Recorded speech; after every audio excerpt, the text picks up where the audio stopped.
Hay una regla que yo siempre sigo. Si estadísticamente una cosa mala te pasa solamente a vos, el problema por lo general no es el mundo, sino que el problema posiblemente seas vos. Si jugás al fútbol, siempre te ponen de arquero y te meten 10 goles por partido, no es que justo todos contra los que jugás son Messi, sino que posiblemente el fútbol no sea lo tuyo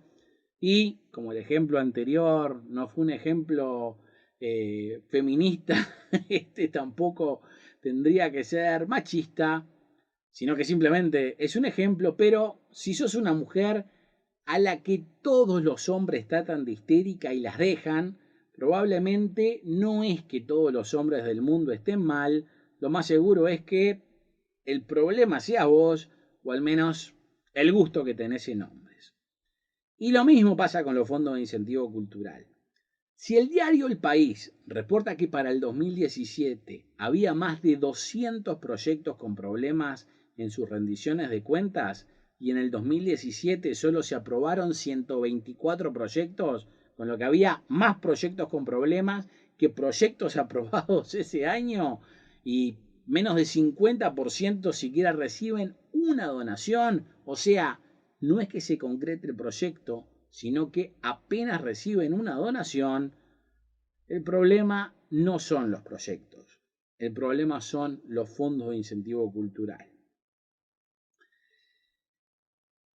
Esto creo que a todo el mundo le tendría que dar a entender que es un problema endémico de los fondos de incentivo cultural, quienes mintieron para todo y por eso ahora tienen una denuncia penal de por medio que definitivamente no se debe a que hayan hecho las cosas bien. Con lo que esta sección tendrá como cometido demostrar algunos de los esfuerzos que hicieron para recaudar más plata, haciendo imposible que solamente falten 7 millones de pesos como están denunciando, sino que yo tengo pruebas materiales y documentadas de que al menos están faltando 50 millones de pesos, y eso es apenas a lo que yo pude acceder, y como verán que muestra este informe, y digo muestra porque demostrar demuestran los papeles que mencionamos que van a ser parte del segundo paquete de pruebas. Este informe apenas lo muestra, pero este faltante de dinero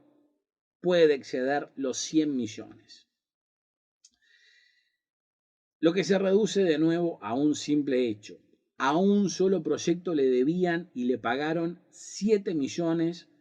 cuando las cuentas del FI estaban prácticamente en cero y a ese proyecto todavía le deben 2 millones de pesos y del único lugar que pudieron sacar la plata para poder pagarle a esta gente es de donaciones que se empezaron a hacer al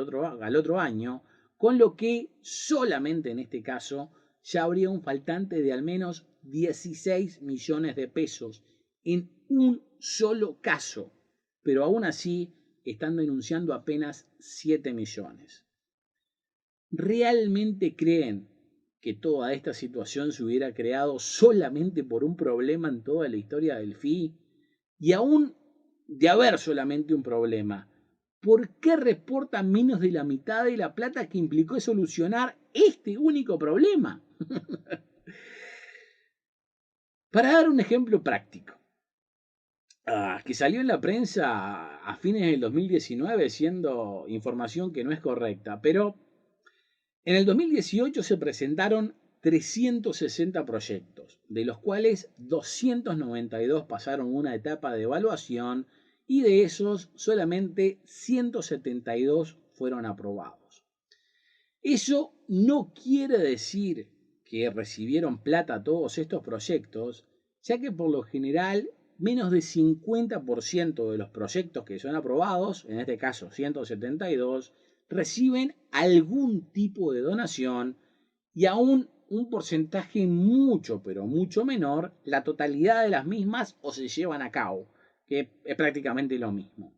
Cosa que no me tienen que creer a mí, sino que acá tienen a Alejandro Denes hablando de esto en las finales del 2019, aclarando estos números. Porque te digo también, otra cosa que ayer el titular de búsqueda decía, 300 proyectos corren riesgo de continuidad. No es así. En el 2018 no se aprobaron 300 proyectos, se aprobaron menos de 200 proyectos. De esos menos de 200 proyectos, menos de la mitad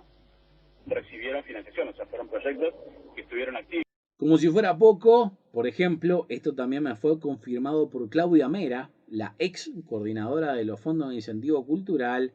en la entrevista que le hice en la fiesta de entrega de sellos de responsabilidad cultural a finales del 2013.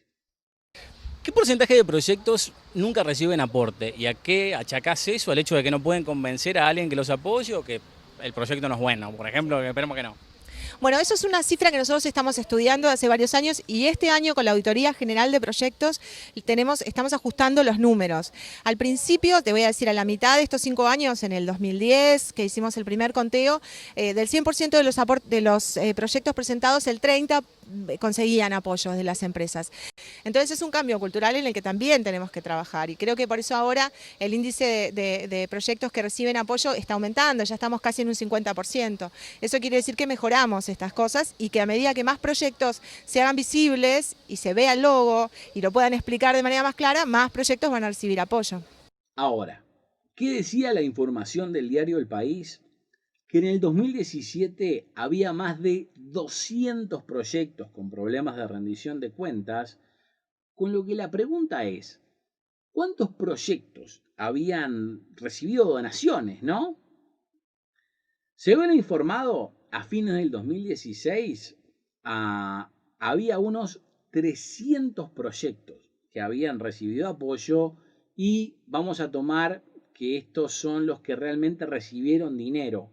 no los que aplicaron y ni pasaron la primera etapa y no los que llegaron al registro, que digo, que es al menos 50% de los aprobados. Tomemos esto como a los que se le dio plata y por ende tenían que rendir cuentas. Porque si no te dan plata, puede ser un proyecto aprobado, pero rendir cuentas nunca va a ser tu problema porque no la recibiste. En el 2017 ya sabemos que se aprobaron 124 proyectos. Y como siempre pasa, menos de la mitad recibieron apoyo y por ende tendrían que rendir cuentas. ¿Qué quiere decir esto? Que para finales del 2017 podía haber un máximo de 360 proyectos que habían recibido donaciones y si esta cifra de más de 200 proyectos con problemas en el 2017 es verdadera, o sea, es cierta, cosa que confirmé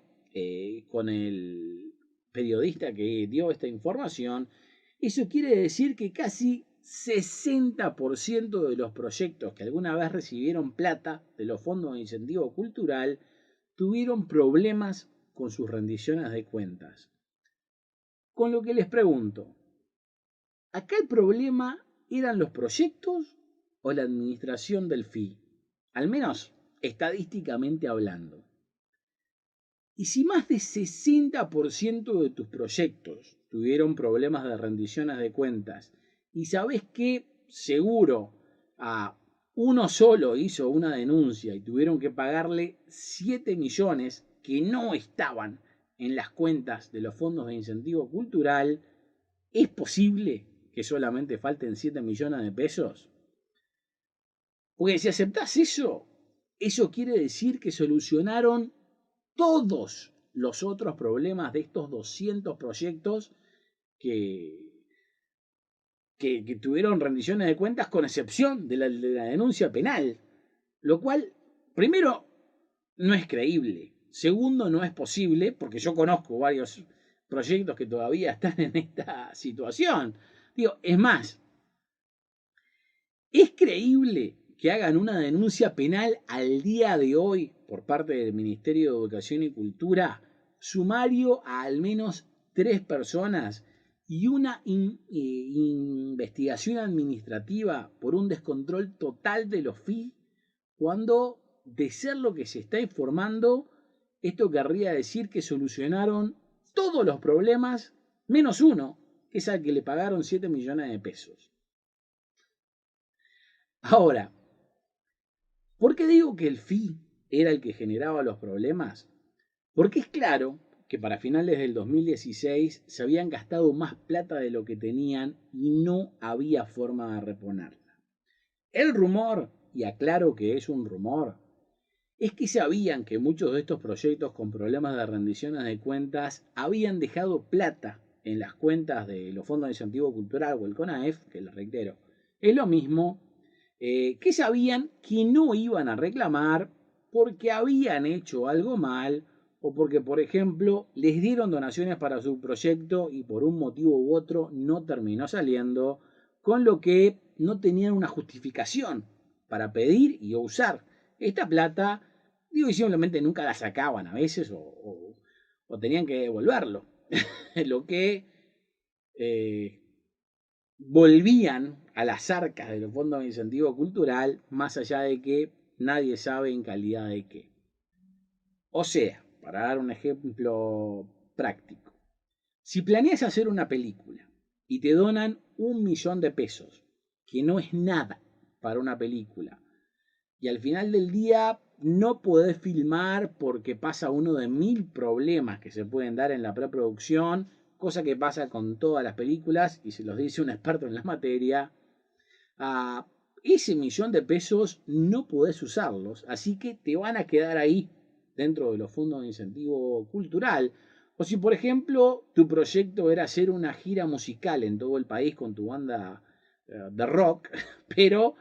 justo un mes antes de empezar la gira se terminan peleando todos los músicos, se disuelve la banda y no hay gira, así que no hay forma de usar esa plata. Con lo que se la queda o se la tienen que devolver a los fondos de incentivo cultural. Y también estos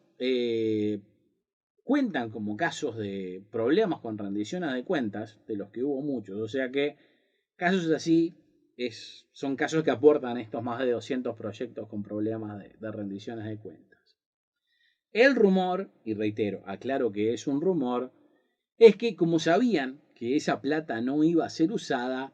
empezaron a ver otras necesidades dentro del ministerio que tenían que cubrir, ya que faltaba plata para una escuela o faltaba plata para darle a un artista que tenía que hacer algo específico fuera de los fondos de incentivo cultural, con lo que sacaban de esta alcancía, por más que no deberían hacerlo al ser un fideicomiso, pero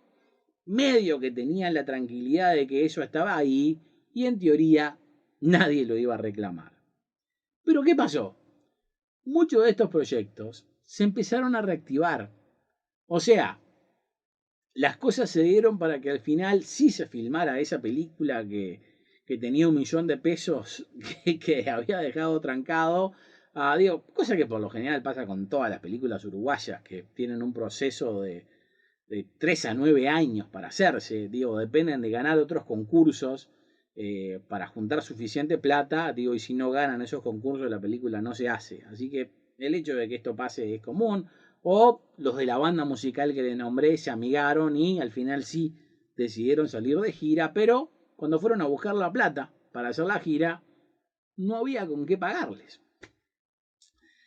Además de que también este rumor decía de que sacaron más de lo que supuestamente nadie iba a reclamar, así que para el 2016 decidieron no hacer un nuevo llamado, extender los proyectos que ya existían por un año más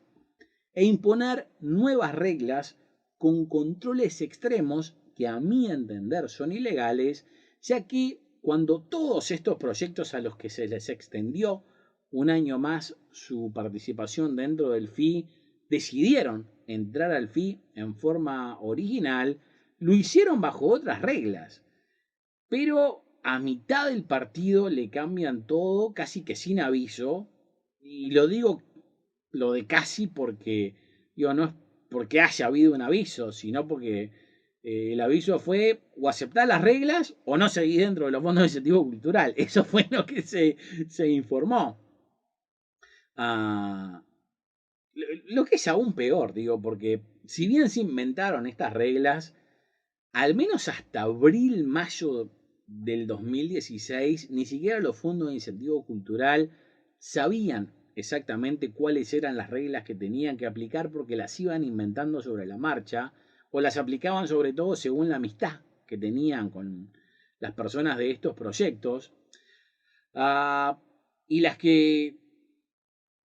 reglas que tuvieron o con las que terminaron a finales del 2016 no tenían prácticamente nada que ver con las reglas que estaban suponiendo que iban a aplicar a principios de ese año, ya que, por ejemplo, sentí al menos 4 aplicaciones diferentes a la hora de reportar el alquiler de tu casa, si la estabas tomando como tu oficina, en el caso de que trabajaras de tu casa, que es lo que le pasa a muchas personas. Con lo que ahora vos capaz que te estás preguntando, si el punto de esto no era tener un mejor control, ¿por qué lo hicieron? Porque en realidad sabían que todo era un descontrol, más que nada porque hasta ese punto solo había que presentar lo que ellos llamaban un IRL o Informe de Responsabilidad Limitada, que son bajo las bases que entraron todos los proyectos que estaban en los fondos de incentivo cultural hasta el 2016, o sea, desde su creación hasta ese momento que hicieron los cambios, en mi opinión, ilegales. ¿Y qué es un informe de responsabilidad limitada? No es más que una carta firmada por un contador y una lista de gastos por categoría en donde no se identificaba nada en específico. Por ejemplo, en recursos humanos no tenías que tener una lista de a quién le pagaste, cuánto y un recibo por cada uno de estos pagos, sino simplemente el número de la suma de todos los pagos que hiciste sin ningún tipo de comprobante. Lo mismo con gastos de materiales, no tenías que decir qué compraste y cuánto gastaste en cada una de esas cosas, sino solamente la cifra de todo lo gastado. En el 2016, prácticamente de la nada y sin previo aviso,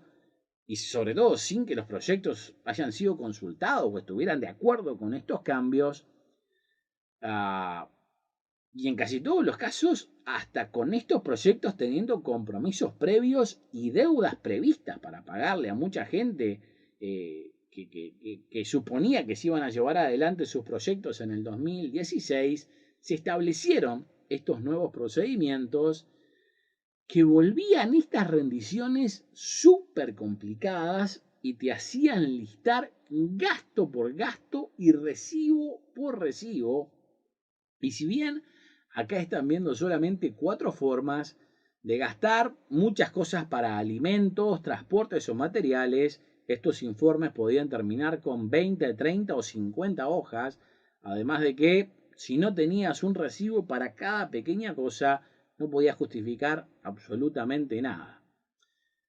¿Por qué hicieron esto? Porque sabían que con el viejo sistema de tener un contador amigo, muchos llenaban las cosas como querían y lo menos que tenían eran recibos. Ya ni hablemos de cosas como los recibos de pagos a personas que eran parte del proyecto, entre otras cosas porque hasta en las reuniones informativas que se hacían en el propio FI, antes de los llamados,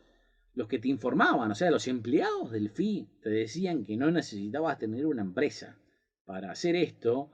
Y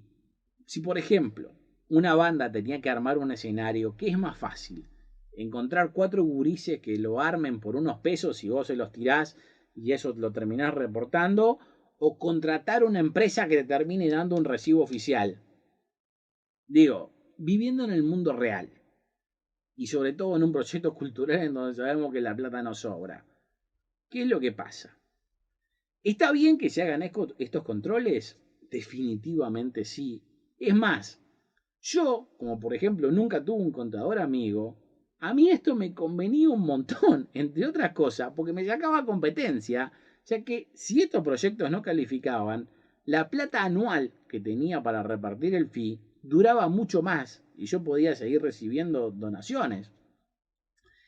Pero la intención nunca fue hacer las cosas bien. La intención era encontrar todas las formas posibles para que los proyectos depositaran plata en las cuentas del CONAEF y que después le pusieran todas las trancas que se les ocurrían para que no pudieran retirar ese dinero, que además está decir, aún de demostrar los gastos, no tenían la plata en las cuentas del CONAEF, así que si le daban 10 recibos por cada gasto que habían hecho, de todas formas no había forma de pagarles, con lo que el problema, en vez de ser una solución, al menos con la gente que estábamos haciendo las cosas bien, se transformó en un problema 10 veces mayor. Esto tuvo como consecuencia que muchos proyectos no pudieron cobrar las donaciones que se les hacían, y por más que tuvieran las cosas completamente en orden, le dieran mil excusas para sus rendiciones, y por eso se alcanzó lo que para mí es el ridículo número de 60% de los proyectos con problemas de rendiciones de cuentas. Digo, imagínate qué es lo que te pasaría a vos, que si trabajás todo el mes, pero 6 de cada 10 veces que vayas a cobrar tu sueldo, te dijeran que no podés cobrarlo por algún tecnicismo, como que antes tienen que ver cuántas veces fuiste al baño en ese mes, o que te dijeran que tenías que esperar por los resultados del análisis de los teléfonos de la oficina para ver si hiciste llamadas personales en horas de trabajo, por más que vos supieras que nunca hiciste una llamada personal, porque capaz que las hacías de tu celular, así que no te lo podían comprobar por el teléfono de la oficina, y que encima esto dependiera de una sola persona que podía chequear todos los proyectos. La que me tocó a mí vivía en el interior, venía una sola vez a Montevideo, y después de chequearla tenía que ser aprobada por esta persona que las aprobaba en una reunión que tenían los viernes, que por un u otro motivo muchos de los viernes no tenían esta reunión, y al no tenerla no te podían pagar, o en el caso de que estemos hablando de tu sueldo, no te podían pagar tu sueldo. Ante esta situación, ¿vos qué harías en este caso? Porque a este extremo llegaron.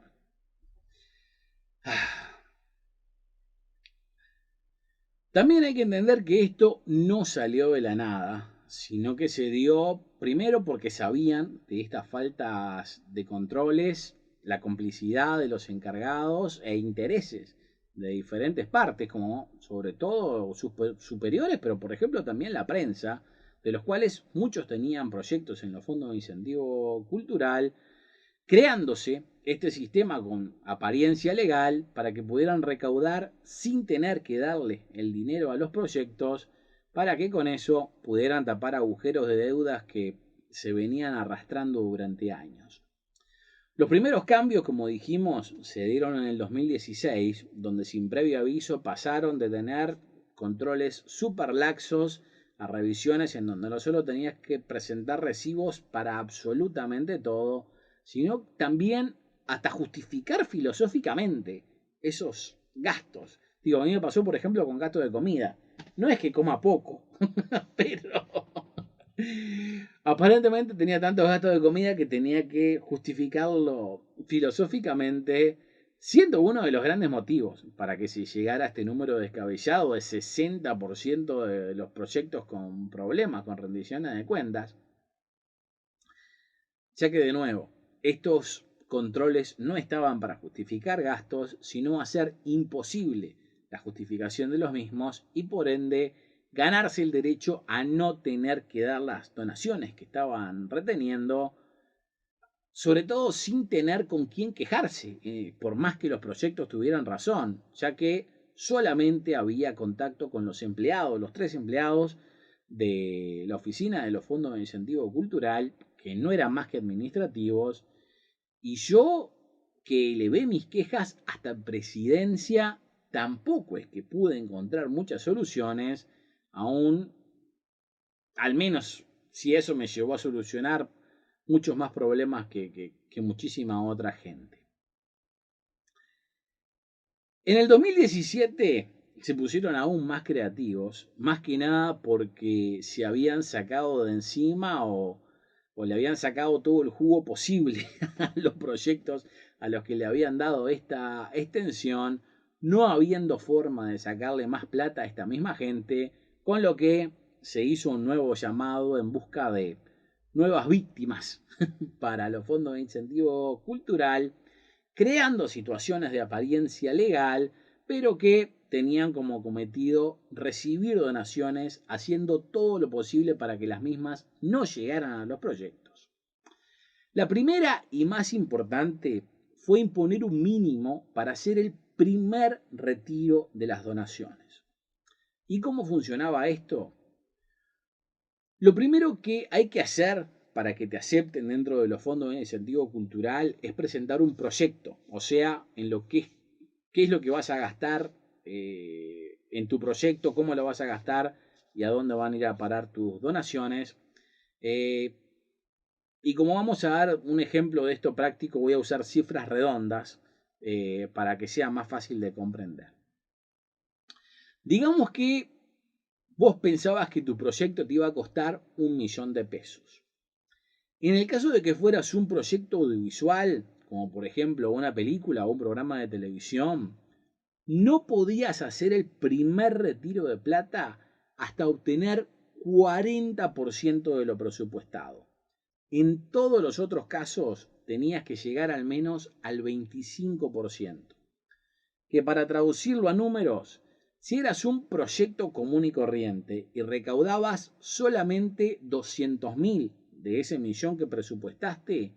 no te daban ni un solo peso hasta que llegaras a los 250.000. Si no, los fondos de incentivo cultural se quedaban con todo. Y si eras un proyecto audiovisual, que era aún peor, porque, si eras una película y, por ejemplo, recaudabas 350.000 pesos y no llegabas a los 400 mínimos, no podías hacer el primer retiro. O sea, tomando en cuenta, reitero, apenas un presupuesto de 1.000.000 de pesos, que no es nada por una película, y de no llegar a esos 400.000, si vos solamente depositabas 399, los fees se quedaban con absolutamente todo en forma legal y no había derecho a réplica. Llegándose a la ridícula situación que, por ejemplo, un programa de televisión, como éramos nosotros, se tornaba completamente inviable porque todos los programas de televisión del mundo se financian mes a mes, teniendo que tener en este caso 2 ciclos completamente financiados antes de prender la primera cámara, cosa que no pasa ni con MasterChef. Es irrisorio, ya que los programas culturales, ni siquiera están todo el año al aire. Nosotros éramos uno de los pocos que podíamos hacer eso. O si sos un programa cultural, capaz que no demoras ni una semana al aire. Así que mucho menos si vas a poder tener la plata en la mano de todo lo que ibas a gastar medio año por adelantado. Pero en todo caso, si hacías al menos una donación, por chica que fuera, era plata que se les iba acumulando a ellos. Y hasta no llegar a ese mínimo del 40%, no tenías derecho a reclamar un peso. Lo que es un punto importantísimo a entender, porque el dinero que te donan es para usar en el proyecto que presentes de la forma que lo presupuestaste. Pero si te hacen una donación y, por ejemplo, no sale el proyecto por tu culpa, el dinero se lo queda el fee o tenés que devolverlo al fee. Pero si, por ejemplo, te van a hacer más donaciones para llegar a concretarlo y, como pasó, el dinero a repartir, ese espacio fiscal anual que tienen, se agota, porque se agota una vez que hay suficientes donaciones, ahí ya no hay más plata para dar a los proyectos y ni siquiera es culpa de los proyectos. Y esto también es un problema de rendición de cuentas y ahí también tenés que devolver el dinero, por más que hay gente que está dispuesta a hacerte donaciones. Vos querés llevar el proyecto adelante, pero simplemente el fee no tiene una forma de recibir más donaciones por ese año. O sea, si vos presupuestás 1.000.000 de pesos y en un proyecto audiovisual te dan 300.000 de una vez, y cuando te van a dar los otros 700.000 se quedaron sin espacio fiscal, no podés hacer nada. O sea, no podés llevar adelante esa película, por lo menos ese año. Digo, si sos un proyecto común y corriente, te pasa lo mismo con el 25%, dado que todas las reglas estaban creadas para que el FI se quedara con el dinero, aun cuando los proyectos no tuvieran la culpa de no poder hacer bien estas rendiciones de cuentas. Y en realidad estos límites se agravan más con los proyectos audiovisuales, que, reitero, en la realidad eran prácticamente solo películas. Para darles un ejemplo, en el 2018 y en el 2017 no se aprobó ni un programa de televisión ni un programa de radio. Nosotros fuimos el último, porque este sistema hacía inviable el poder aplicar. Nosotros no pudimos aplicar porque o sea, si bien no nos deben plata, tenemos el proyecto sin terminar y sin haber presentado el informe final, porque no nos hicieron una revisión de los últimos recibos que presentaron, simplemente porque nos cortaron el diálogo. A ese extremo llegaron. Pero con las películas o todos los proyectos audiovisuales, no había ese límite de los 3 millones de pesos que sí había para todos los otros proyectos. O sea, cualquier proyecto menos un proyecto audiovisual podía presupuestar hasta 3 millones de pesos. Y para que tengan una idea, la película uruguaya más barata no baja del $500,000, que se van juntando de a poco, por lo general a lo largo de años, a través de concursos. Y para ser sincero, la mayoría de estas películas nunca pasan de ser un proyecto. Pero acá los dejaban presupuestar lo que fuera, aún más de este límite de 3 millones de pesos, sabiendo que si no llegaban a ese 40%, podían seguir depositando plata que no tenían que salir de las cuentas del CONAEF, con lo que al cambio del dólar del día de hoy, la película uruguaya más barata que te puedas imaginar, tenía que recaudar casi 9 millones de pesos para tener derecho a sacar el primer peso de los fondos de incentivo cultural. Si no, todo se quedaba en las arcas de los fondos de incentivo cultural o CONAEF, cosa que también pasaba si la sacabas y la película no se concretaba, porque ahí tenías que devolverlo, que era un problema mucho más grande si ya te lo había gastado en algo. Es más, la mayoría de los proyectos que se hacían no llegaban a esos mínimos por diferentes motivos, como por ejemplo que las donaciones que esperaban recibir no les llegaban. Digo, imagínense lo que sería ahora con esto del virus, que se fundió la mitad de las empresas del Uruguay. Digo, pueden tener muy buenas intenciones un montón de empresas para donarte la plata para que lleves adelante tu proyecto, pero si tienen un problema real y no te pueden hacer la donación, la quedaste. Y la plata, si ya te la habían donado otras empresas, se había quedado en las arcas de los fondos de incentivo cultural. Digo, que de nuevo, esto podía pasar por tu culpa o porque simplemente se acababa el espacio fiscal anual que tenían los fondos de incentivo cultural, siendo algo tan común que a la respuesta de dónde iba a parar esta plata la pusieron en la sección de preguntas frecuentes de la página del FI, diciendo que supuestamente este dinero iba a parar al Fondo Global, o sea, directamente al Fondo de Incentivo Cultural, o mejor dicho, se la quedaban ellos por decreto sin tener que declararla como una donación al Fondo Global, sino lo que hubiera reportado la Auditoría Interna de la Nación sería muchísimo más. Y al no haber balances anuales, no hay forma de saber cuál es el destino de todo este dinero donado, que literalmente puede ascender a decenas de millones de pesos o cientos. Cosa que, a ciencia cierta, es literalmente imposible saber al día de hoy. De más está decir que esto no corría al igual para todos, y así, por ejemplo, podrán escuchar que a finales del 2019 la última contadora del FI me contaba de el enojo que tuvo Tamara Cubas, que le hizo un escándalo porque por ser amigota de la gente de los fondos de incentivo cultural y hasta ex funcionaria de la Dirección Nacional de Cultura, nunca le habían pedido ni un recibo de nada y tiene proyectos no solamente financiados por los fondos de incentivo cultural, sino que tanto promovían estos proyectos en la página de los fondos de incentivo cultural, como también se llevaban a cabo dentro del edificio de la Dirección Nacional de Cultura, cosa que también me admitió uno de los ex administrativos de los fondos de incentivo cultural, que me dijo que se había ido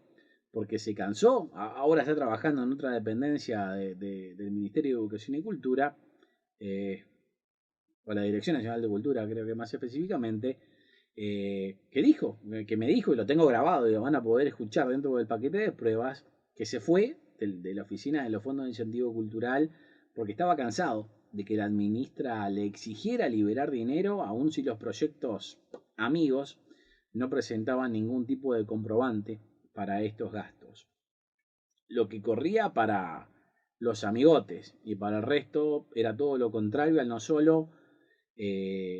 limitarse a esto, sino también, sumando la retención de fondos por causales que iban de la pérdida de un recibo a no pasar una de estas revisiones extremas, no dar los reportes de seguimiento para ver en qué etapa del proyecto estaba haciendo, o como les conté, en algunas ocasiones te daban el dinero para después mandarte un telegrama exigiendo que devolvieras ese dinero so pena de acciones legales.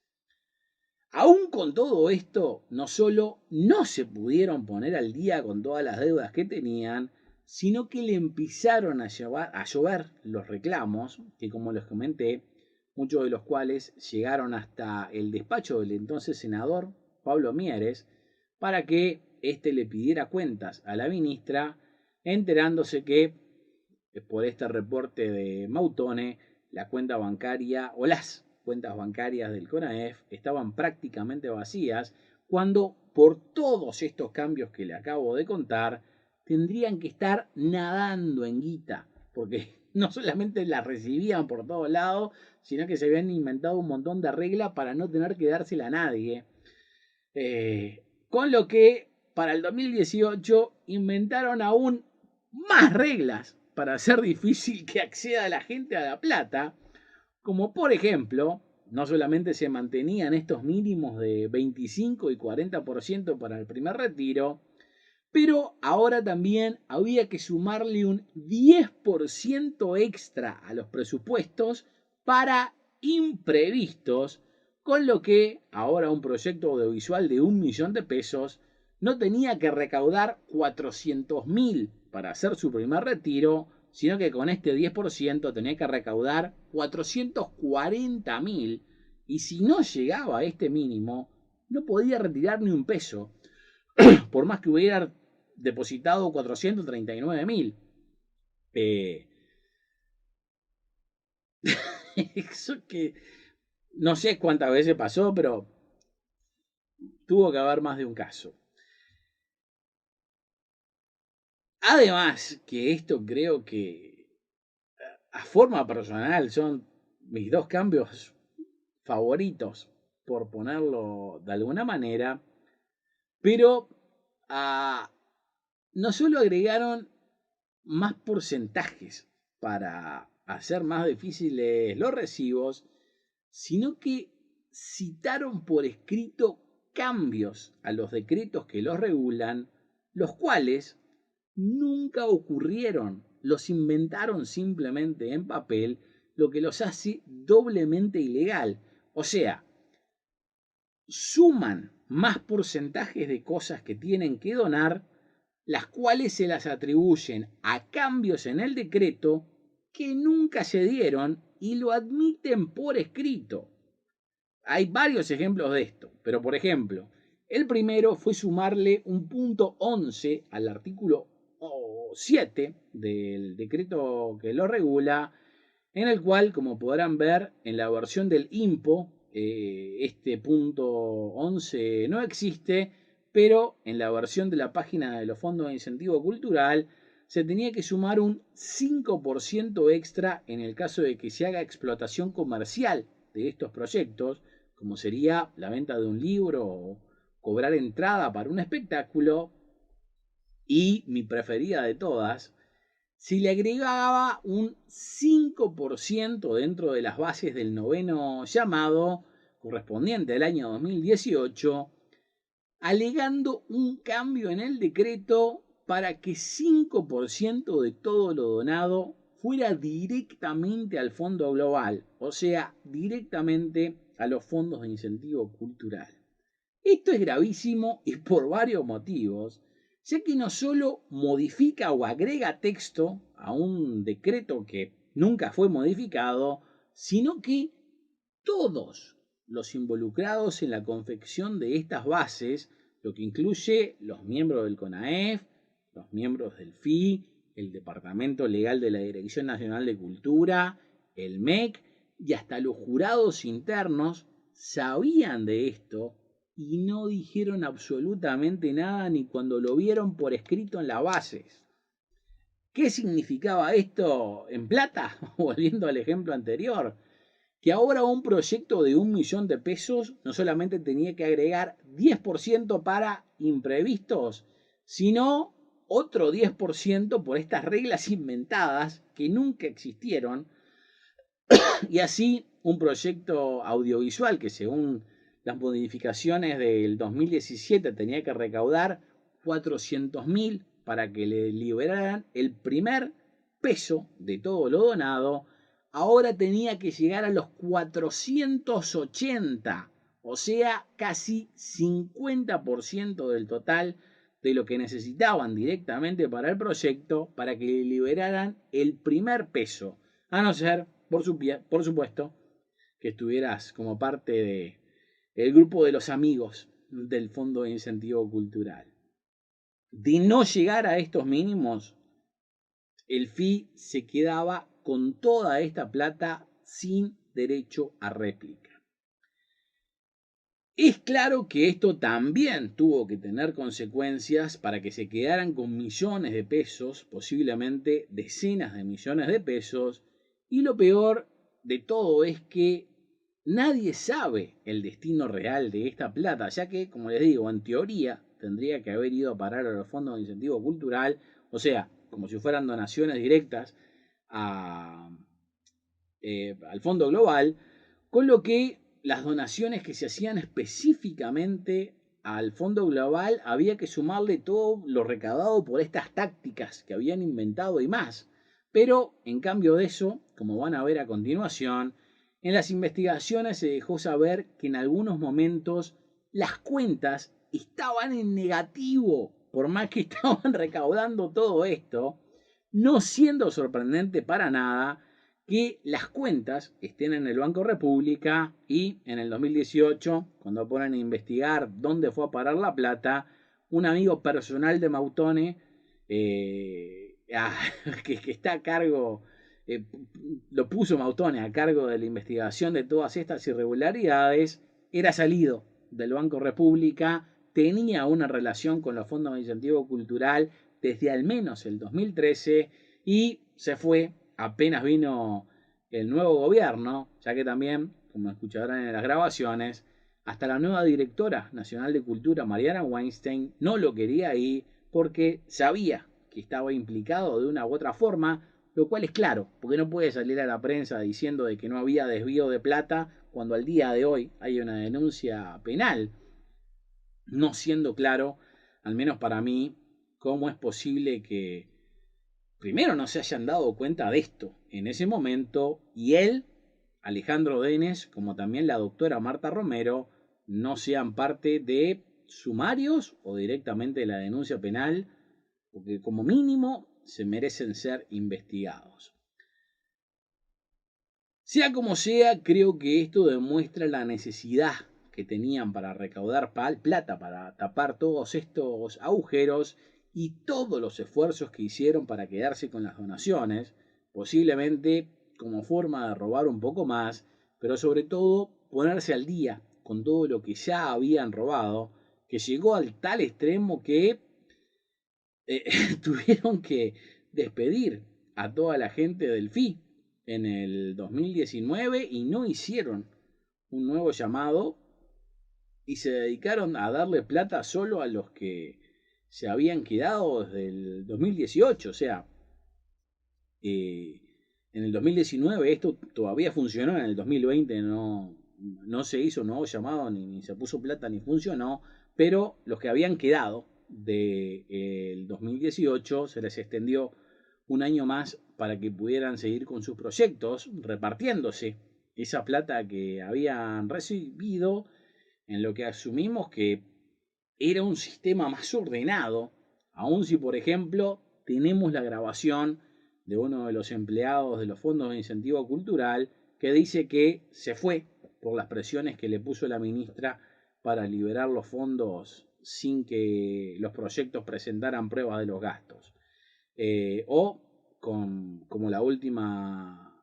contadora del ENFI nos dijo, que algunas personas se habían quejado con ella porque esta nueva contadora les estaba pidiendo recibos cuando a cierta gente, los amigotes de los fondos de incentivo cultural, nunca le habían pedido un comprobante de gastos y ahora ella se atrevía a pedirle recibos cuando en el 2017 había más de 200 proyectos con problemas de rendiciones de cuentas. Sobre todo cuando en este caso de la persona que nunca presentó gastos era una ex empleada de la Dirección Nacional de Cultura, tenía proyectos financiados y promovidos en la página del FI desde al menos el 2013 y, como dije, hasta sus proyectos se llevaban adelante en el edificio de la Dirección Nacional de Cultura. Creo que eso demuestra que era una amigota. No sé si ustedes opinan lo mismo. Pero ¿saben cuál es lo más importante de esto? Lo que en realidad hasta que te termina dando más miedo. Que si esto no te lo digo yo, o si yo no me lo pongo a averiguar y le doy las grabaciones para comprobarlo, primero, ¿cómo te enterás de que todo esto estuvo pasando? Y segundo, que puede ser más importante, ¿cómo podría hacerse para que alguien algún día ponga este caso adelante de un juez, sobre todo cuando el fiscal a cargo del caso ya archivó esta causa 2 veces sin investigarla, con lo que yo considero que son los mismos elementos que tiene ahora? Puede que la investigación administrativa del MEC le haya dado algún elemento más,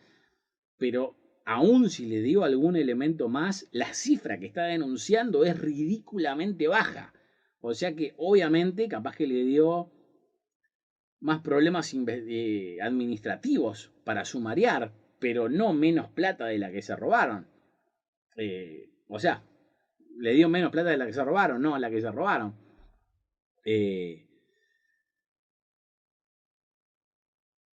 Y de nuevo, archivó la causa no solamente por falta de méritos, lo que ya considero un error y en mi opinión tendría que descartarlo de esta investigación, sino que también no investigó la que hizo la JUTEP,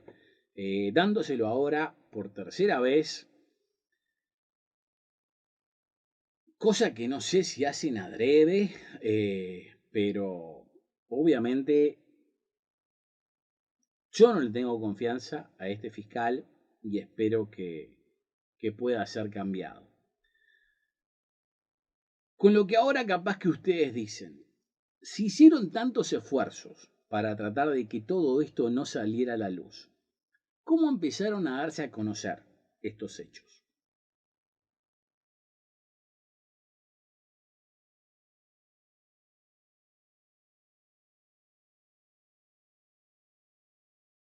De más está decir que el descontrol en los fondos de incentivo cultural existió desde siempre y por eso se llegó al extremo de hacer lo que estaba estrictamente prohibido y por más que se supo no pasó absolutamente nada, ya que según las bases de todos los llamados, nadie con relación al CONAEF o a los fondos de incentivo cultural podía presentar proyectos propios, pero en el 2019 la exdiputada, hoy senadora Graciela Bianchi, dijo en la sesión permanente del Senado que Claudia Mera financió un proyecto de ella personal, de la productora Ponani, a través de los fondos de incentivo cultural. No dudo que esto pueda ser cierto, pero al menos yo no lo puedo probar. Lo que sí puedo probar es que esta situación se dio con otra de sus obras teatrales, pero como eso implicaría dar información de terceras personas, prefiero no darlo a conocer en este momento, pero sí pido que se investigue, cosa que por ejemplo hice, un pedido que hice en forma específica con el doctor Pasallo, la persona que hizo la investigación administrativa en el MEC, cuando me llamó a declarar, y espero que tanto haya llamado a la persona que yo mencioné por nombre en esa investigación, como a muchos de los otros actores y personas que fueron parte de esa obra teatral, entre otras cosas porque no saben las pruebas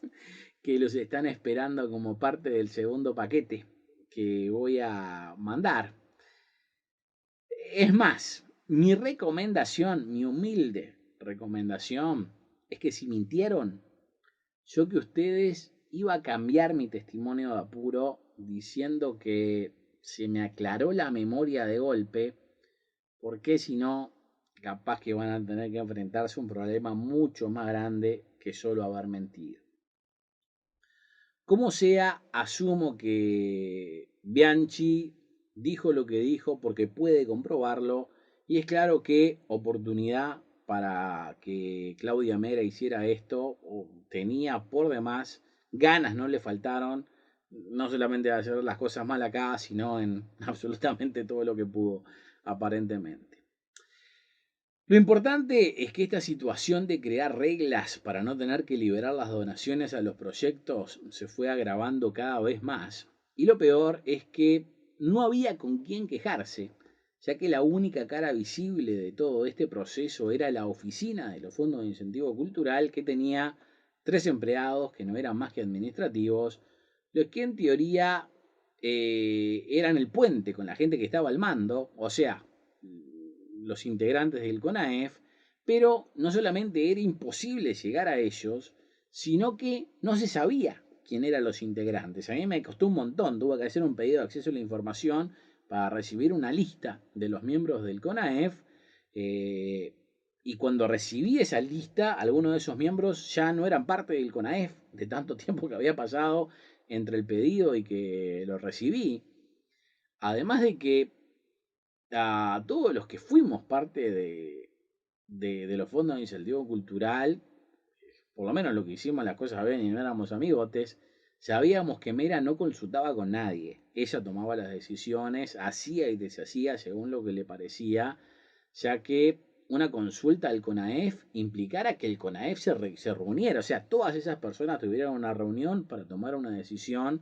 y no estaban obligados a reunirse a no ser 2 veces al año. No los estoy jodiendo. Su obligación era estar reunidos 2 veces al año. Todas las otras reuniones eran prácticamente yapa, así que en la mayoría de los casos, por más que quisiera consultarlos,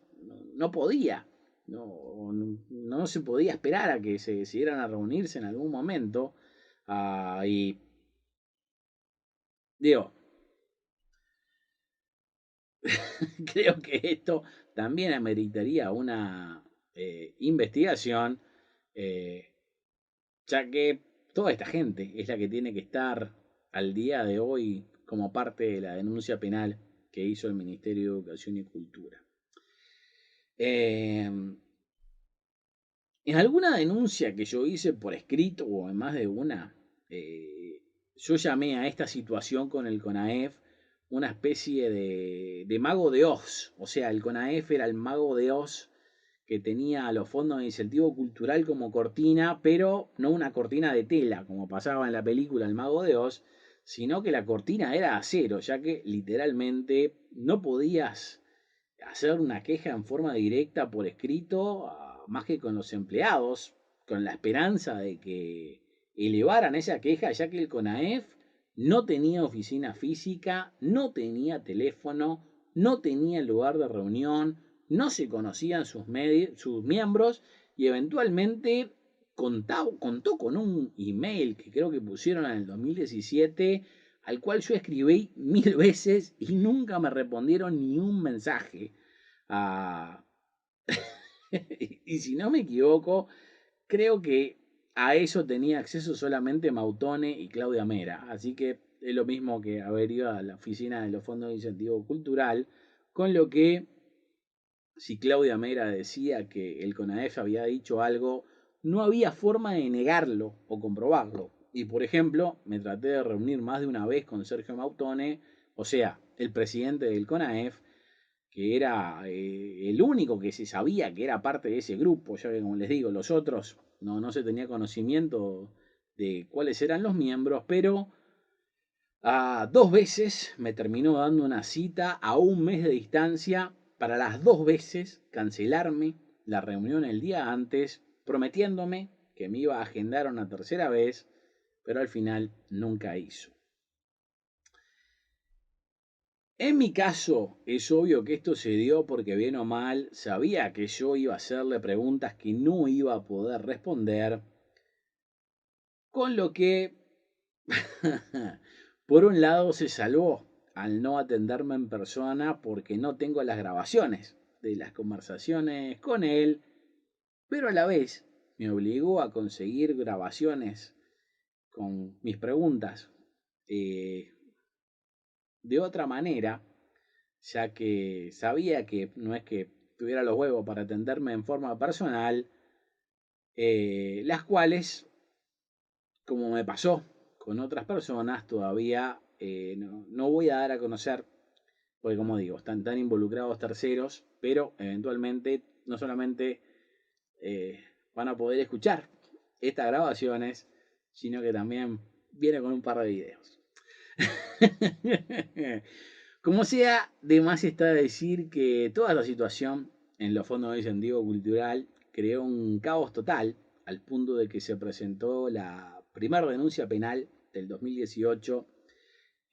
lo que a su vez comenzó una investigación interna por parte del Departamento Legal de la Dirección Nacional de Cultura, de quien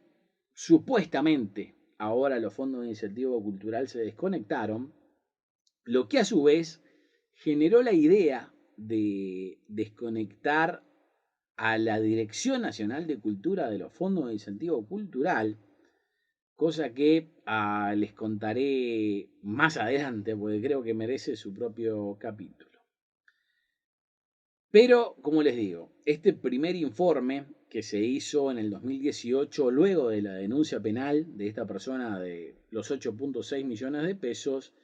la hizo el doctor Urcade, de la Dirección Nacional de Cultura, de quien podrán escuchar 3 audios sobre las presiones, tres audios de las presiones por lo menos, creo que tengo más audios de él, pero de las presiones son 3, que se llevó a cabo por parte de todos los involucrados para que él cambiara los resultados de esta investigación. Esta persona siendo Mautone, su jefa directa, la doctora Marta Romero, la ex directora del MEC y algunos miembros del CONAEF, entre otros, llegando al extremo de sacarle el sello de abogado, cosa que van a escuchar de su propia boca, por no acceder a estas presiones. Pero al seguir lloviendo las quejas, por suerte esto llegó a oídos de la Contaduría General de la Nación, de una forma que no estoy muy seguro cómo se dio, ya que como verán en la grabación que hice en la oficina de la Contaduría General de la Nación, que también proveo como prueba, pregunté cómo es que había llegado a sus oídos el hecho de que tenían que ir a controlarlos, y si bien creo que fui firme o insistente tratando de buscar una respuesta, no me la dieron. Considero que no fui grosero ni desubicado, eso lo van a poder hasta decidir ustedes escuchando el audio, pero aún así tomaron la decisión de poner mi foto en la recepción del Ministerio de Economía para no dejarme pasar en el caso de que si quisiera ir a la Contaduría General de la Nación. La gente de seguridad siempre fue muy buena onda, en realidad tuvieron la foto por mucho tiempo ahí y yo fui varias veces y no me di cuenta, pero como nunca pedí ir a la contaduría y siempre pedí para ir a otra parte del ministerio, nunca me dieron problema, pero ya tenía mi foto ahí en el caso de que pidiera ir a la contaduría. A esos extremos llegó la cosa. Creo que al menos con esta ratificación de los hechos por parte de la Contaduría General de la Nación, dejaron de presionar al doctor Urcade y empezó la limpieza dentro de los fondos de incentivo cultural, tanto sacando a Mautone de la presidencia del CONAEF como a Mera de la coordinación de los fondos de incentivo cultural, pese a que esto se mantuvo en un secreto total para todo el mundo, siendo otra de estas maniobras de encubrimiento y a la vez el génesis de la decisión de que la Dirección Nacional de Cultura no quisiera tener nada que ver con los fondos de incentivo cultural. Este informe de la Contaduría General de la Nación se hizo en mayo del 2018 y entre otras cosas dice que había saldos de cuentas bancarias en negativo, cosa que no tendría que ser posible porque esto es un fideicomiso, aclarando que le pidieron explicaciones al respecto de este punto, pero nunca se las dieron. Además de que, por supuesto, decir lo mismo que todos los otros informes referente a que no se hicieron balances, ya que, de nuevo, no había forma de presentarlos al no tener un número de RUT que recién tramitaron a finales del 2019 y por lo que entiendo, pese a eso, todavía no se ha hecho una presentación de balances, aun cuando funcionaron todo el 2019 con una nueva administración y el señor Alejandro Denes como encargado específicamente de investigar estos balances, quien venía supuestamente a poner la casa en orden, al menos en teoría. Pese a este cambio de administración, o al menos cambios de empleados que estaban a cargo de la administración de los fondos de incentivo cultural, ya que cambio no hubo demasiado, y dependerá de cada uno si este cambio fue positivo o no. Si bien existía este informe de la Contaduría General de la Nación, lo tenían en secreto. Nunca se lo habían liberado a nadie, ni a nosotros, ni a nuestros codenunciantes, ni a la propia JUTEP, que estuvo pidiendo esto por más de un año, más de 2 años estuvo pidiendo información en general. Este informe lo estuvo pidiendo por más de un año, y como verán, con las conversaciones que tuve con el expresidente de la JUTEP, el contador Ricardo Gil, ni aun cuando él es amigo de la directora de la Contaduría General de la Nación, que asumo que es la vieja que puso la foto mía en la recepción del Ministerio de Economía, cosa que hizo porque sabía que si eso salía a la luz se armaba terrible escándalo. Y digo, por ejemplo, perfectamente la señora Terra, la representante del Ministerio de Economía y Finanza en el CONAEF, quien siempre se negó a hablar con la prensa, podía ser amiga de esta señora de la Contaduría General de la Nación, como también se rumorea que era más que amiga de Claudia Mera y por eso era su cómplice compinche, lo que no tiene nada de malo, digo, a no ser que esto le haya llevado a hacerle la vista gorda a la gorda. Chiste que asumo que puedo hacer al ser un cogordo. Pero eventualmente se va a conocer el informe de la Auditoría Interna de la Nación, lo cual no podían parar con nada porque yo me enteré del mismo y era parte del informe, haber dado las pruebas que les conté que les estuve proveyendo. Y demás está decir, este informe también fue lapidario en contra de los fondos de incentivo cultural, con lo que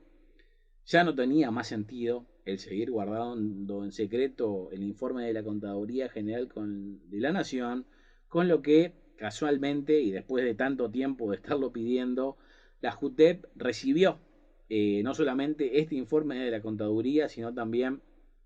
toda la otra información que había pedido, lo que llevó a que la JUTEP juntara no solo esta información, sino también las denuncias que presentamos al no quedarle dudas de que había méritos para hacer una denuncia penal, la cual lamentablemente volvió a caer en manos del fiscal Rodríguez, quedando todo absolutamente en la nada, a su vez de que también esto llevó a que por primera vez estas irregularidades se empezaran a dar a conocer en la prensa, por más que, como verán, yo ya me había reunido más de un año antes con, entre otros, los dos medios que muestro acá, FM del Sol y el semanario Búsqueda, y por más que lo informaron en ese momento, o sea, después de que salió el informe de la Auditoría Interna de la Nación, ni en ese momento ni hasta ahora me dieron crédito por haber sido el que empezó esta investigación. Usaron parte de la información que yo les di, pero obviamente no toda, aun si todo lo que decía tanto la contaduría como la auditoría corroboraba lo que yo estaba informando. Y por esto, más allá de que no solo por esto, es que culpo a la prensa de que este tema se hiciera aún más grave de lo que tendría que haber sido, ya que de haberlo informado al día de hoy, ya tendríamos una solución si no hubieran esperado todo este tiempo para haberlo informado, cosa que todavía ni siquiera informaron en su totalidad. Si están diciendo sobre todo que solamente faltan 7 millones de pesos, habiéndose evitado muchísimos abusos a diferentes integrantes proyectos del OFI, de lo que considero que fueron cómplices al mantener el silencio. Y por ejemplo, no se abrió un llamado en el 2020 directamente por esto, cosa de lo que también tengo que admitir que son responsables mis codenunciantes, porque uno de los lugares donde yo fui a denunciar esto fue el programa de Radio En Perspectiva, para enterarme en el 2019, cuando se dieron cuenta que no les iban a dar plata para el 2020, de que uno de los que pertenecían a esta empresa es un panelista de ese programa, y ahí no solamente me enteré de que era el panelista, sino que también me habían trancado de que yo diera la información en ese programa, porque ellos eran parte de este proceso, por ponerle algún nombre. O sea que se terminaron perjudicando a sí mismos por esta decisión. Digo que es algo, se flagelaron ellos mismos, y creo que nos deja muy bien parado a este programa de radio que supuestamente es tan profesional. También tengo grabaciones de eso. Y también tengo que confesar algo que capaz que no tendría que estar diciendo, pero me calienta que no me hayan dado crédito después de haber laburado tanto en todas estas cosas, a haberle dado toda la información en bandeja y hasta haber esperado por horas a que me atendieran en algunos casos, o les mandara mensajes por todos lados para que hicieran la denuncia en la prensa como deberían, pero nunca se llevó adelante, ya que lo más que conseguí fue una entrevista en un programa que después me terminó dando un ultimátum para que revelara mis fuentes, o no seguía el caso como no lo siguió, y por no revelar mis fuentes, cosa de la que también van a escuchar la grabación acá, y después de escucharla me van a decir si fue un ultimátum o no, ya que esta persona opina que no lo fue. Pero lo que también me preocupa es que si esto lo hicieron conmigo, ni quiero imaginarme todas las otras cosas que no salen a la luz por este tipo mismo de decisiones de los medios, que en mi caso me arruinó la vida al punto de que valgo más muerto que vivo, cosa de la que vos pudiste ser víctima, o mañana tu hijo o tu hija puede ser víctima. Y por eso es que también estoy haciendo esto, para que no pase de nuevo, para que no le pase a nadie más, porque si en los últimos 3 años un periodista hubiera tenido los huevos de dar a conocer todas estas cosas que estoy denunciando a gran escala, porque yo lo di a conocer, pero yo no tengo ni el medio ni la forma de llegar a tanta gente, esto no hubiera quedado encubierto, cosa que, por ejemplo, también me pasó con la denuncia que hice de Así habló el cambista, que no tendría que haber representado a Uruguay en los Oscars el año pasado, pero más allá de que le di esta información e hice lo que considero un muy buen informe, a ningún periodista tuvo los huevos de dar a conocer ninguna de estas dos cosas, y vaya a saber cuántas otras que diferentes personas deben estar denunciando todos los días, siendo el ejemplo más claro de esto lo que pasó con Fernando Cristino, que le dio su grabación con la vicepresidenta a todos los medios de prensa y nadie lo dio a conocer, y solamente saltó una vez que él la hizo pública por sus propios medios y tuvo la suerte de que se convirtiera en algo viral. Y ahí todos los que lo ignoraron empezaron a usarlo como las aves carroñeras que son, cuando es demostrable que se negaron a dar a conocer la grabación que tuvieron por mucho tiempo por las suyas, siendo otra de las tantas cosas que me hicieron dar cuenta que lo que hago ahora es la única opción que tengo para que esto se dé a conocer, y ojalá que también sirva para que lo de Así habló el cambista también salga a la luz, porque los problemas en ese tema siguen al día de hoy, igual o peor, y cada vez la cosa se está tornando más grave, siendo casi lógico que el director del ICAO siempre haya sido parte del CONAEF a lo largo de la historia, y ahora el nuevo director del ICAO, el señor Blatt, sea una especie de copresidente del CONAEF junto a Mariana Weinstein, porque como dicen por ahí, Dios los cría y ellos se juntan. Pero volviendo al tema. En ese tiempo se creó un impasse, más que nada porque no se sabía qué es lo que iba a pasar con las elecciones, y en teoría se estaba haciendo una especie de contaduría forense para averiguar qué es lo que había pasado por parte de Alejandro Denes, si es que eso es lo que hizo, siendo alguien que obviamente no hizo lo que tenía que hacer, después de haber tenido relación con los fondos de incentivo cultural desde al menos el 2013, o sea que fue testigo y parte de todo esto, además de ser amigo de Mautone, y no solo Mautone le diera 2 cargos dentro de los fondos de incentivo cultural, para que, entre otras cosas, solamente él se enterara de cualquier cosa que apareciera, sino que le regaló un puesto que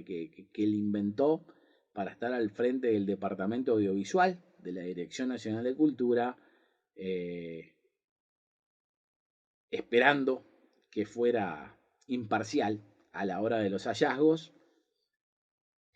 que ahora terminaba en una denuncia penal cuando, según Denes, no se había desviado ningún tipo de plata fuera de la cultura.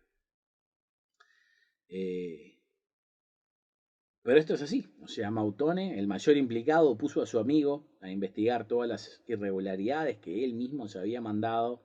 después de haberle regalado 3 puestos en la Dirección Nacional de Cultura. Y en el otro frente estaba la doctora Marta Romero, asesora legal de la Dirección Nacional de Cultura, que no entiendo cómo la nueva directora Mariana Weinstein la sigue teniendo conectada a los fondos de incentivo cultural, ya que fue la que se encargó de todas las denuncias al respecto de esto por los últimos 10 años, archivándolas, diciendo que ninguna tenía méritos y no había responsabilidades de ningún tipo por parte de estas personas que ahora están siendo o sumariadas o parte de una denuncia penal, con casos archivados con firma de Mautone. O sea, como lo escuchan. El denunciado puso a Marta Romero a cargo de investigar estas denuncias, no solo cuando por un lado decía que la DNC o la Dirección Nacional de Cultura no tenía nada que ver con el CONAEF o los fondos de incentivo cultural, sino que el propio Mautone oficializaba la archivada de estas denuncias que lo implicaban a él en forma personal. Siempre digo que esto es como si violaran a una mujer, la tipa se encargara de juntar todas las pruebas para que demostrar quién fue su violador, se las llevara a un juez y el juez, en vez de tomar una decisión con todas estas pruebas,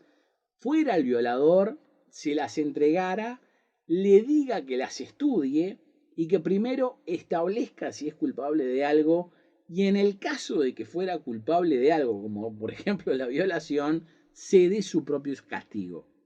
Así de ridícula era la situación, con lo que no es sorpresa que esto haya quedado impune por tanto tiempo. En el lado de la justicia pasaba más o menos lo mismo o peor. Para junio del 2018, el fiscal Enrique Rodríguez había archivado la causa por apropiación ilícita después de que Romero le presentara lo que considero fueron pruebas falsas, ya que la denuncia era que no había plata en las cuentas del CONAEF a noviembre del 2017 y ella presentó las cuentas del CONAEF a junio del 2018 con suficiente plata para cubrir lo que estaba denunciando esta persona, con lo que el fiscal, obviamente, sin investigar nada, se comió este perjurio porque esa plata de junio del 2018 no era la que se le debía al denunciante, sino que eran las donaciones que había hecho el resto de los proyectos desde el 1 de enero del 2018, que es cuando empezó el año fiscal para los fondos de incentivo cultural. Y digamos que de premio, a finales del 2019, se presentó la denuncia penal de la JUTEP, que nos incluía a varios, y el expresidente de la JUTEP, Ricardo Gil, me dijo que no se la dio al mismo fiscal, Enrique Rodríguez, sino que se la dio a la Fiscalía General. Asumo con la esperanza de que no fuera al mismo fiscal que ya había cometido un error, en este caso al no investigar y dejarse engatusar por la doctora Romero, que le mintió en la cara y se lo creyó o se lo quiso creer, digo, por el simple hecho de que no investigó, así que no es que tuviera elementos para decir que algo no había pasado. Aún si para darse cuenta solo tenía que mirar la fecha de las pruebas, pero ni siquiera eso pudo hacer. La situación quedó más o menos así hasta que ganó el gobierno el Partido Nacional y los del MEC sabían que se venía una nueva administración que tenía entre sus promesas el auditar a todo el Estado, lo que dejaría en evidencia muchísimas de estas cosas,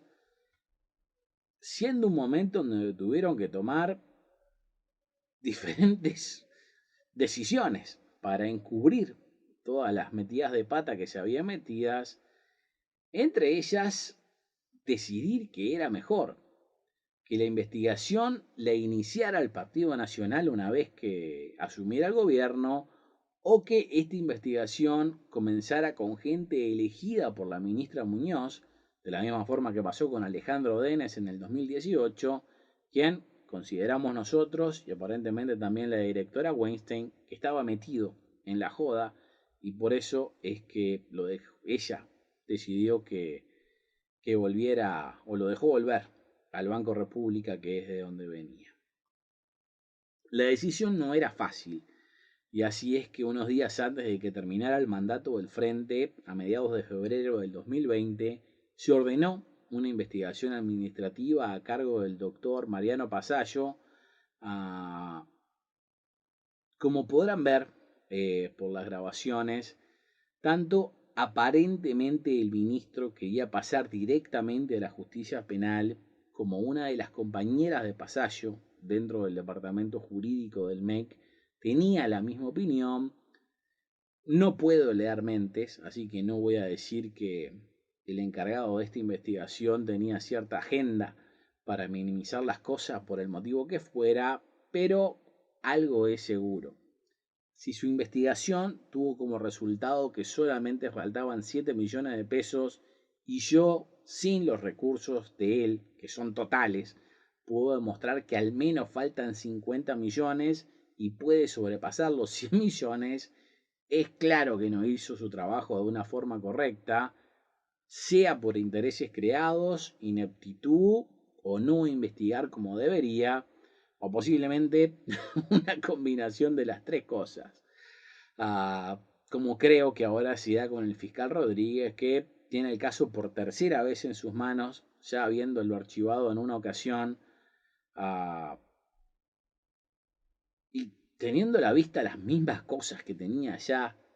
dos veces. Digo, los mismos elementos que ahora llevaron al MEC a hacer la denuncia penal, más allá de que el hecho de que el fiscal Rodríguez haya archivado en primera instancia esta denuncia y no la haya investigado cuando la hizo la JUTEP, puede tener una explicación y esa explicación tiene un nombre.